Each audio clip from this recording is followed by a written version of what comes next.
Phantom Liberty is probably one of the best DLCs I have ever played. And the new area they introduced, Dogtown, is just insane. You've got these fancy ruined buildings right next to military checkpoints, and every corner looks like it has some crazy story behind it. During my last playthrough, walking through those rusted gates into Hansen's domain, I asked myself, what actually happened here? Why is this area the way it is? Before those walls went up, this was supposed to be where Night City's elite would vacation. Instead, it became a lawless military state. But how did this happen? Let's make a deep dive into how Dogtown became Dogtown. So I started digging into the lore, and it turns out Dogtown's story begins way back in the late 2050s with something called the Pacifica Development Project. Militech had this massive vision. They wanted to turn part of Pacifica into the ultimate luxury destination. We're talking about creating what they called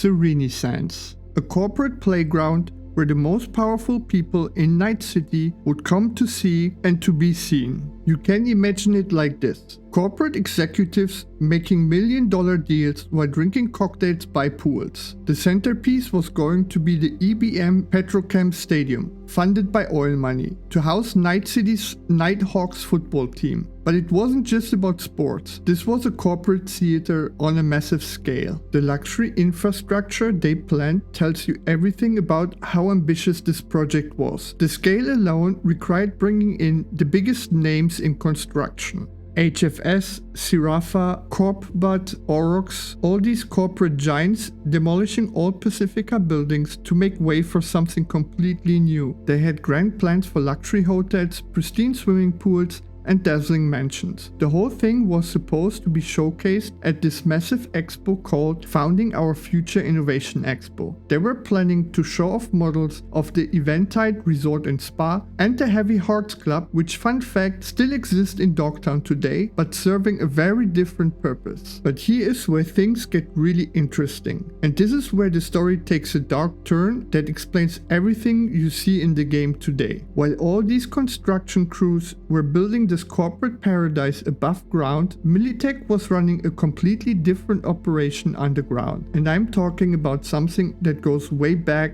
to the 2020s. There was this project called Cyberpunk. This wasn't just some minor side project. We're talking about a massive research facility with laboratories and bunkers hidden beneath what would become Pacifica's infrastructure. This was experimental military research that had been abandoned sometime before the Fourth Corporate War. But here's the kicker. The new investors in the 2050s had no idea they were building on top of this stuff. Then disaster struck. A massive explosion rocked the construction site in Renaissance when workers accidentally uncovered part of the old Cyberpunk facility. And here's where Night City's brilliant problem solving comes in. They investigated, couldn't figure out what caused it, so they just walled it off, called it a gas leak, doubled security, built that massive barrier that you walk through in the game. But this is not where our story ends. Fast forward to 2069 and everything goes to hell again. The Unification War breaks out. President Myers decides it's time to bring the Free States back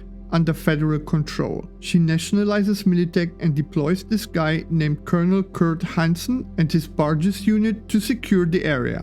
Now, Hansen wasn't just your typical corporate military drone. This guy was a former gang member who clawed his way up through the ranks. He understood how power really worked on the streets, not in boardrooms. And when Night City tried to stay neutral during the war, Hansen was busy turning all those luxury developments into military fortifications. Think about it, those resort pools that were supposed to host corporate parties, perfect defense positions, luxury hotels meant for executive entertainment, ideal command centers. The entire district became Hansen's military staging ground for securing Night City's southern approach. Here's where it gets really crazy. When the war ended in 2070, retreat orders came down. Hansen had a choice: follow orders and go back to the corporate military bureaucracy, or claim this territory for his men. Hansen chose rebellion. He told his most loyal soldiers that they were not leaving. They were claiming the walled area as their own territory. They completely ignored the Arvin Accord, showed total disdain for the NUSA authority, and carved out their own private kingdom. And that's when he renamed it Dogtown. The name came from Hansen and his militia. People started calling the combat zone Dogtown because of Hansen's bargist forces. And honestly, the name perfectly captures what he was building. This wasn't going to be some utopian experiment, it was going to be a place where only the strongest survived. What Hansen created over the next few years is honestly brilliant in its own twisted way. He didn't just create chaos, he created profitable chaos. Those luxury hotel rooms that were supposed to house corporate executives, now they house corporate fugitives paying premium prices for safety. The Heavy Hearts Club that was designed for high society parties, perfect for the kind of deals that can't happen in polite society. Hansen established Dogtown's black market, and gun trade and other illegal dealings turned the former corporate paradise into the most profitable underground economy in Night City. The population that moved into Dogtown is fascinating. The area divides into a few distinct zones: Golden Pacific, Longshore Stacks, Luxor Heights, and Terra Cognita, all controlled by Hansen's bargist forces, but each with their own vibe. In the Longshore Stacks, you've got people who turned shipping containers into actual living spaces. It's resourceful, it's desperate, but somehow it works. People look out for each other in ways that don't happen in corporate-controlled areas of Night City. The area attracts people on the run from corps, gangs, or the NCPD,